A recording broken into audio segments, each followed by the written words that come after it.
Жамбыл облысы бойынша мемлекеттік қызмет істері және сыбайлас жемқорлыққа қарсы іс-қимыл департаменті насихат жұмыстарын қызу жүргізуде.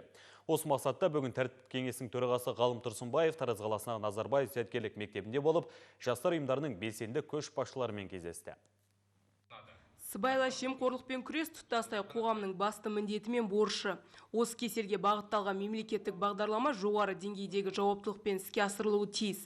Ғалым Тұрсынбаев жастарға жемқорлыққа қарсы күресуде ең үлкен үміт жастарға артылатынын, жастар бағалы ресурс пен қоғамда жемқорлыққа қарсы ахуалды қалыптастыратын негіздің көзі екендігін баса айтты. Бүгінгі іс-шараның негізгі мақсаты жастардың арасында сыбайлас жемқорлыққа қарсы ой пікірі туғызу. Өзі елбасымыздың негізгі әр халыққа арналған жолдауларында айтылып жатқан мәселелердің ішінде осы сыбайлас жемқорлық көріністерін алдын алуға бағытталған іс-шараларды қамту мәселелері айтылады. Біз өз тарапымыздан, біздің департамент осы құрылған күннен бастап осы түсіндіру мәселелеріне көп көңіл бөліп жатырмыз. Осы жастар форумын өткіздік, сыбайлас жемқорлыққа қарсы бағытталған. Сондай-ақ жиынға қатысушылар арасында жемқорлықпен күрес елге тиген үлес атты пікірсайыс ұйымдастырылды.